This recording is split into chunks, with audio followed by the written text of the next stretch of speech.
If you love driving, it's hard not to have at least a sneaking admiration for the Toyota 86, which is compact, lightweight, and underpinned by one of the finest handling chassis on the planet.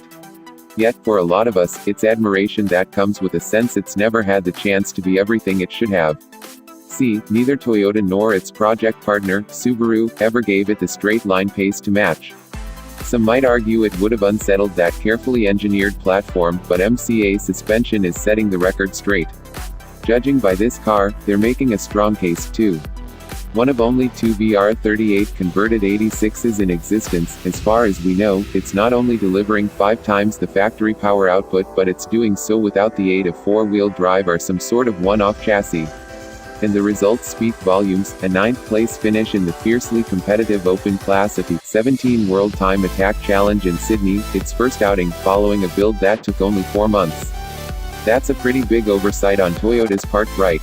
It's probably my favorite current car. Owner and driver Josh Koo tells me, is the MCA team take on the post-event teardown around us. It's a great basis for a race car, modern, with a relatively low starting weight front engine and rear-wheel drive. More attention to detail than most other modern cars, very rewarding to drive, and a capable underdog.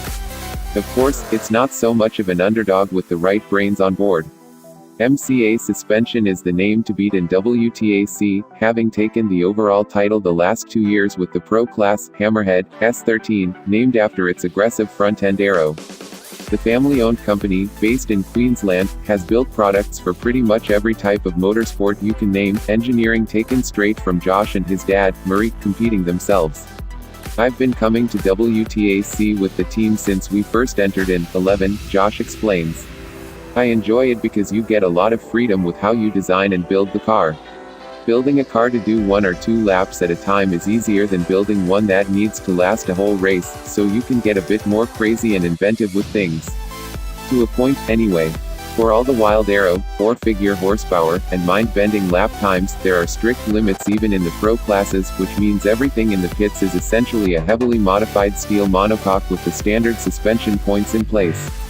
It's a great leveler, which makes vehicle choice critical, and puts some unlikely sounding machinery into the quickest times. It's also ideal conditions for the 86, especially with one of the world's most experienced suspension builders behind it. This car's route into the open class wasn't entirely planned, though. Josh picked it up in standard spec with a view to building it as a track toy, but an MCA suspension kit bolt-on aero parts, and a little weight saving showed it had more potential than the 2.0-liter flat 4 could unlock. The solution was neither Toyota's straight 6, nor a Lexus V8, but the Nissan VQ37. And it's not quite the odd fit you might expect, naturally aspirated to preserve the standard car's high revving peak power, and mounted right at the back of the bay, as the original engine had been, to avoid upsetting the balance engineered in from the factory. For Josh, it wasn't a difficult choice. I'm a Nissan guy really, so I was happy to put a Nissan motor in the 86, he laughs. Also, being a suspension guy, the balance of the car isn't a big issue for me. We can solve that, plus aero balance overrides a lot of that too. Then we found the increase in power with some basic aero mods was putting down some ridiculously quick lap times, so we decided to take things to the next level, which is where we are today.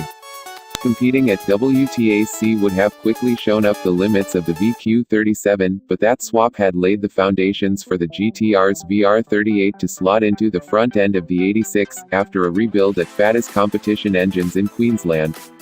Crammed up against the bulkhead, it left just enough space for the 2 low-weight BorgWarner race turbos, manifolds, and steeply angled PWR intercooler and radiators without being impossible to work on between sessions on track. There's a huge amount of engineering involved in getting the resulting 1006 bhp onto the tarmac.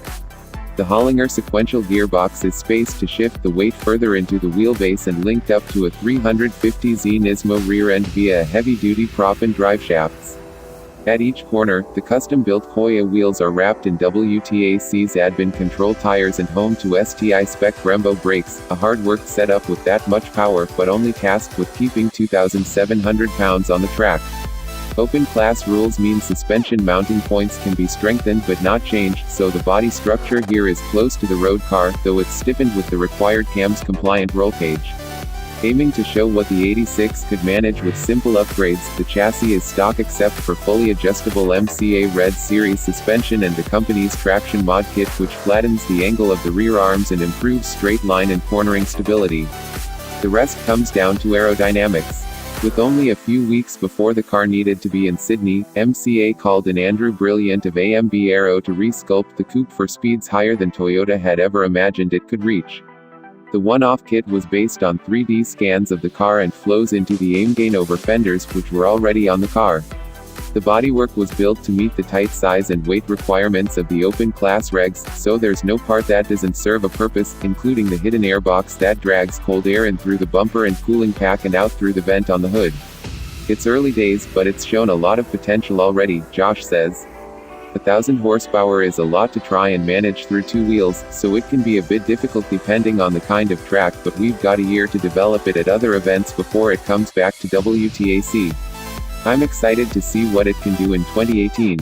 So are we. Toyota might have missed the opportunity to show off what the 86 could really handle, but that's nothing a few months of hard work, 6 cylinders, and a whole lot of boost can't cure. If anything, we're only scratching the surface.